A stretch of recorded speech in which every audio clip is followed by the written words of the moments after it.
Right. And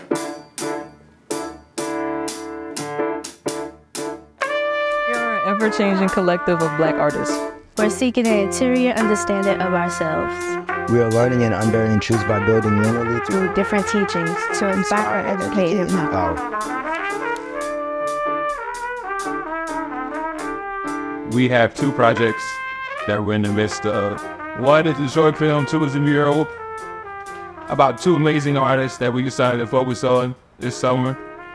One is John T. Stott, Reagan Wallace, visual artist, sculptor, multidisciplinary artist, and the other, Sister Gertrude Morgan, who is an amazing artist with so much layers of discovery. And so the goal is for us to think about how do we honor these artists, how do we amplify who they are, how do we introduce them to some people, but also how do we celebrate them in the work that we do. If you define, or how does your father have defined himself as a hospital or church or neither? My dad was a multifaceted artist. He really did a little bit of everything. I often ask critics in interviews, like, if I sat here and could speak 7 languages fluently, what would you say? And they'd probably say I was brilliant. But if I could speak 3, 4, 5, 6 visual languages fluently, let's say I'm not focused. He was recognized as a genius for other people for all the things that he did. So trying to describe his work in the short form, I would say he was a sculptor and a printmaker primarily. That's what he got his degrees in. But he really, any media art that he touched, he I believe that he looked at visual art kind of like language. I believe there's just a lot of different dialects and tried to make himself as well versed. I mean, he did everything from paper making to blast oil, ceramics, design. He did a little bit of everything. He was very, very church-going as well as a scientist. So he felt conflicted in terms of conflict you were talking about between his beliefs in the church and what the church was doing to him. So his world kind of collapsed on him when the funding and support that he got from the church, as well as his place of comfort in his faith, was all shattered and he was excommunicated. So from any of the square sides of this piece kind of implodes. You can look at the back of the moving parts like that as they fall in the middle, as well as the arches that dip down and dip up. And you have this feeling of implosion that's like Galileo's world kind of crumbling in on itself.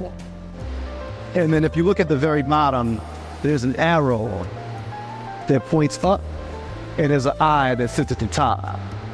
The eye often represents the eye of God, and that arrow is representing like Galileo's gaze upward. And this middle area is kind of like that magical place between us and the divine that we get to exist within. Music was a huge factor. He talked about jazz thinking in a lot of his pieces, or not just his pieces, but when people asked him about his process was always really improvisational. And he talked about jazz musicians as sort of a basis for how he came up with how he approaches improvisation. I started working with what I call a jazz blues consciousness. If you think about the blues is very narrative, very figurative, and I enjoy working figuratively. But at the same time, I enjoy working very metaphorically, very abstractly. So that's the jazz side of it.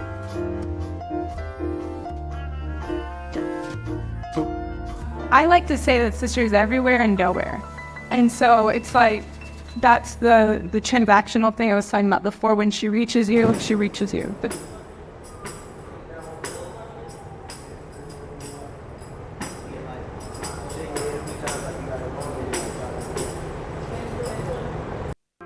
I worked at Christie's auction house in New York, the International Auction House, for about 12 years, and I was the head of content there. And what I noticed over time is the way that we sell artists, and particularly this artist, Sister Gertrude, is categorized as an outsider artist. And I'm like, what does that mean? What's she outside of? She isn't outside of anything once you start looking where she lives, who she was, how she was created.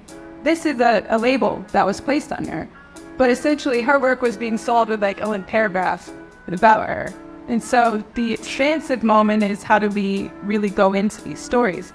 But from her point of view, part of the reason this is happening is because she said, I'm not an artist. Give all of that credit to someone else. I'm the brand Christ. I'm the follower of God first.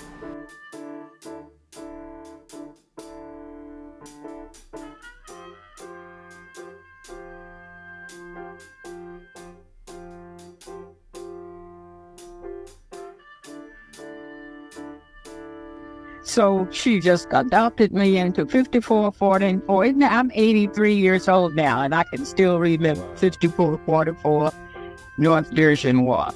And I said I was from Virginia, and we started talking. And I just fell in love, with her art. And it was the beginning of a fantastic relationship between the two of us. But let me restate. She had already lost most of her contact with reality.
We are an ever-changing collective of Black artists.